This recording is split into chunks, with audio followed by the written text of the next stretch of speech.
Real quick, it's been a while, but I just been observing this political situations going on right now for the last over a year and a half, and whether we like it or not, what's happening in politics is amazing. The so-called civil war in the Republican Party, which is much needed. The Zionists versus the so-called populist or non-interventionist, or MAGA versus the non-MAGAs, and it's crazy, right? Um, I think it's beautiful. I love that Candace Owens is using her evils for the whites and the little hats. She done graduated from the Negroes and went to another level. And she's using her smoke to hurt and affect their lives. When she was doing that to the blacks, the whites didn't care. In fact, they hired her. Daily Wire, go pun intended. But a lot of stuff I think is also necessary because after Trump leaves, the Republican Party is going to be in a mindfuck, to say the least. I don't see how another Mitt Romney, George W. Bush, that type of, corporate Republican could win again. I just don't see that. And I don't see anybody coming behind Trump to fill that vacuum either, because no one's going to get away with, or half of the stuff he got away with. No new candidate will ever get that luxury again. Like, that's dead. But with that being said, I just think that this political year is crazy. I love all the smoke. I'm watching people just devour each other on the right. Like, people always talk about the left and how you do one thing, like you can agree with the left for 99% of the things, and that one thing you don't, they'll kick you out. But right now, there's an issue on the right, Zionism, that if you ain't lockstep and keep with that, they kick you out. It's just amazing how much the right is showing you they're no different than the left when it comes to freedom of speech, censoring people, all those things. They have no problem playing these mind-fuckity-fuck games with what censorship is, what I have a platform, Bishop Shapiro, I have a platform, and I don't have a right to keep you off my platform and silence you. And okay, that's one thing, but then you go further than that and say, no, these are the values and ideas that we should have, and anybody who's proposes to be a conservative or whatever, a MAGA, which Bishop Shapiro isn't, right? Because you have all these people who were never Trumpers, Ben Shapiro, the little funny Mark Levin, all the other people, but when he did what they wanted him to do for little hats and bombing certain places, things of that nature, then they jumped on board. Now they cool. Now they super MAGA, and then they try to tell actual MAGAs who voted for Trump for reasons like non-interventionists, and actually saying things to Benjamin Netanyahu that weren't lockstep and key, going on with everything he said. I remember that video when he actually, Trump literally said, when I got into Congress, got into the White House, I thought it was going to be the Palestinians that was tripping and not wanting to negotiate. He's like, nah, it was Bibi. Like, he said some of those things, but I don't know. It looks like in this picture, he's compromised with them because he's done things that I didn't vote for, that I don't agree with when it comes to Israel. But yeah, watching this political system right now, watching everything, it's like you can't go back to the OAs and whatnot. I just don't see how it's possible. Democrats got their shit too, and they got their identity issues, and they don't know what they got. They also have the same issue a lot of people are saying on both sides. Like, I'm not voting for nobody to take AIPAC money. Like, that's a real thing for the younger generation. They're not doing it. So, does that hurt in the long run? Because most people don't even care that much, and they're going to just vote regardless, and they're not going to think about that because it's so many politicians that are bought and paid for by that lobby. But yeah, and then on the right, you got Republicans that I just never liked from the jump, like Dan Crenshaw. Whether it was, to me, all it was the fact that he went on The View talking about red flag laws and how he tried to mind fuck and manipulate into saying how that's a good thing. I don't support it, but there's an example of a Republican who supported red flag laws. So-called Republicans support gun rights, but you can see how compromised they get to. We're one of the right matchings away from even Republicans jumping on board with Democrats to push something through that we don't support as the people. Again, I don't trust either side when it comes to that, but I know the right is better on that issue for now, but at any moment they cannot be. But yeah, Dan Crenshaw and his shit, Stefanik, who suspended. I don't like my governor in New York at all, Kathleen Hochul. She's not only making my job harder, but she's making my state harder as well. But like, I can't see myself voting for Stefanik because she's a Zionist. Like, she'd be doing too much. And like, first she was just like a regular middle of the road, probably never Trumper, establishment type person. But then that situation with Claudine Gay and the colleges, and then she went straight cuckoo for Zionists and, all that stuff. So I was like, yeah, I can't, I don't like Hochul, but I don't know if I could have voted for her either, right? That's the position that we are in right now. It's like, damn, you don't like the Democrat at all, but you can't support them Zionists as Republicans either. And that's the standstill we are in right now. But it's fun to watch, something to look at. Again, both parties have their issues, whatever, but right now, the Republicans are going through some shit. It's just nonstop war, whether it's the Daily Wire and Megyn Kelly and, and all of this. Even if you side with some of the stuff, because you see a lot of black folks like low-key like supporting or watching or, not just the Coons, but some other people just rationalizing Nick Fuentes, even though because they agree with some of the stuff he's saying as far as the populist message that he purports to subscribe to. They just going to dismiss all his racism and whatever, sexism and actual anti-Semitism, whatever. All that is just dismissed because we agree with him on some issues. Whatever, you see that happening. But black people have no friends in none of this stuff, right? Because I listen to Dave Smith, who I think is valid, but he said some fucked up shit too in regards to race of black people. I watched the segment. I think Glenn Greenwald is a good journalist. He's like one of the few. But again, I watched a segment with him and Megyn Kelly. Again, when it comes to issues of race, he said some fucked up shit, co-signing what she was saying. So it's like black people have no friends. We have no enemies. We just share interests. And we get to sit back and look at this situation. I know the Democrats and Roland and all those are going to try to throw you in these things, but we have no dog in that fight. What I mean by that is, say, for example, even the immigration situation, right? We know that it affects black people, black men in particular. We know the Democrat Party, lockstep and key, especially the ones who live in districts like Maxine Waters or who in California, or even your little ghetto-ass Jasmine Crockett, Miss Nuffaluffa's eyelashes. They going to cape for illegal immigrants. Like, that's just part of their district, part of their constituency. They're going to do that. Even though it has a negative effect on black people. And I would say on the right, they don't care.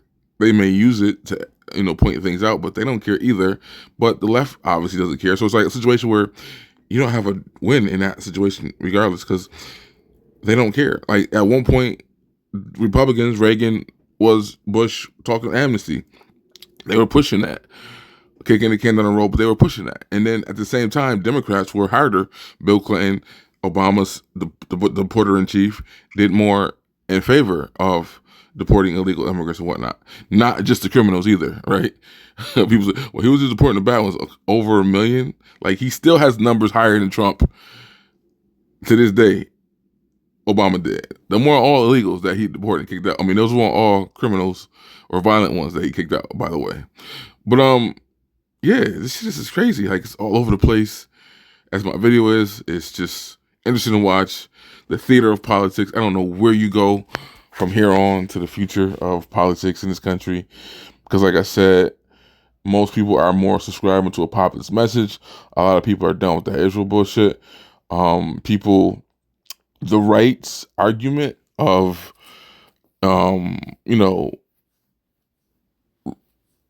bootstraps and all that nonsense is even their own younger white counterparts are calling bull on that and not subscribing to that rhetoric when they watch corporations get bigger and bigger and make more money and make more profits and do less for society. It's getting hard. And the whites are, feeling what black men have been dealing with for a long time when it comes to employment. You watch how Vivek got, his, as y'all call, nigga wake up call, but an Indian one, I guess. He had to get the hell out of there because he was telling the whites they were mediocre and they can't compete. Then Trump doubled down on Laura Ingraham and saying, no, we don't have the talent here. We can't just, which on the surface, I get what he's saying to a point. Yeah, you can't just magically wake up and take a bunch of fired coal miners and make them data center techs or whatever, right? Like there's validity to what he's saying. My problem is that America doesn't invest in their own people. China does, India does, all the other countries, they invest in their own people. That's why they're in the position to come to America to get these jobs and opportunities. If we want to compete in the future, again, that's a long-term goal. We have to invest in our people. Now, that's why I subscribe to some populist message. I do believe in some type of help for specific things that we need in the field. Again, there's going to be government attached to it, and there's going to be some fuck shit at the end of the fine print, absolutely. But so is the military, which is a great thing to have. Right now, I remember years ago, all these people on the YouTubes, don't go to the military, don't be in law enforcement, don't be in all these things. And these are the things that have the pensions and the things that people want. These are the things like the military that offers socialism that they claim that they support now in their 40s, they become socialists overnight. Been talking about broke and dusty and all this other stuff their whole YouTube careers. And all of a sudden at the end of the light of the tunnel, they support socialism and they are anti-capitalist. Well, the military is that very thing that you want indeed. But you were telling people not to join it the first 10 years of YouTube that you were on for other reasons, and I get the reasons, but at the end of the day, those are the people right now who can still buy houses, who can afford to go to college, and start businesses and one like that, and finesse the system because it is what it is. But yeah, white America is going through some of those things. Now, I don't know how drastic it is. I don't know if it's over thing, because that's like every talking point now is the unaffordability, can't have babies. The white boys ain't sleeping with their women. The women ain't sleeping with their husbands. They sleeping with the kids they teaching, and the men are sleeping with the kids too. Whatever, whatever. Shout out to Tim Tebow who pointed that out on Sean Ryan's. Go watch that episode. But yeah, everything is crazy, and there's no real order of things right now. The economy is still trash, which I don't expect the economy to change around the year. But it's like one thing I'm starting to see is almost like everything we think in our mind to do right and to fix, and how we would run a household, how we would really budget something. It appears that like even that is not meant to be. It's like even if you do agree with Elon Musk and Doge and all that stuff, which in my mind I've always recognized that one of the reasons why Republicans won't get black people is because Republicans do the whole, they want to make cuts, they want to get rid of programs, they want to get thin of things, and you see what happened. And I've always said, well, no, because black people heavily utilize those programs and utilize that access, and they're employed by the federal government at higher numbers than the public sector, because the public sector don't fuck with us either. So we have to go to those jobs, and then when someone comes in slashing, cutting, boom, 300,000 black women don't got no jobs no more. So I've always understood, like, in their best defense, why black women largely ain't gonna hop on no Republican train or nothing like that in any significant numbers, because fundamentally they support more government help, handouts, or programs. And again, when you come through saying, I gotta cut this, cut that, black people, black women in particular, are affected by that. Black families are affected by that. And then it's weird too with the Trump and his numbers and all the fuck shit he doing. Is like, you laid off a bunch of people, fired a bunch of people from the federal government, and didn't think that's going to affect your job numbers. Yes, tariffs have a temporary value and can work in negotiations. I get that part, but how long, right? It helped some sectors out, it hurt others. That's clearly what's happening right now. So it's like you're doing things fundamentally that are going to mess up your numbers, but then you want to hide the data, hide the statistics, and all the other stuff because it looks bad, but you did the very thing to make it look bad. General conception is Republicans don't end up really liking tariffs because it's a tax on the people. Now, my philosophy is don't buy shit so you don't be getting the tax, but that's just me and how I think. Only buy necessities and things you need until things come down and it comes to the prices that you need to be. Or you hunker down a little bit until, because this is supposed to be a short-term thing. But yeah, the economy is not getting any better. Some argue that, things are getting worse. He lied about the inflation situation in his little speech the other day. Inflation is pretty much the same as it was a year ago, but it was on its way trajectorying down. Some say that Harris, which again, I don't know what his stance is, why he's so gung-ho on it, what tunnel he see. He could just be wrong because he'd be wrong about other shit too. But again, I understand tariffs as being a short-term victory, um, as a negotiation tool. But what happens when China or whoever calls your bluff and is like, nah, we're gonna suss this out, and their economy is not being affected or hurt by it? It's obviously a tax on goods that come to America. Now, in a part of me, I see the dichotomy or the dynamic between Black America and America is how we don't make shit, we don't own shit. We outsource talent and culture and things that don't really have a value if you don't control it. And that's how Black America is, and that's how the United States of America is. China is, they're not buying our cars, they're not buying our shit. They buy culture, they buy music and movies and entertainment and things of that nature. But how far does that get you, really? Right? You know, you need actual things and widgets, and you need to own stuff that people need to sustain and grow wealth and build capital and all other things of that nature. But yeah, tell me what y'all think about the situation. I'm just looking at it from a broad spectrum of, you know, Trump is fucking fumbling the bag. He's messing up with a lot of things that he promised his base and things of that nature.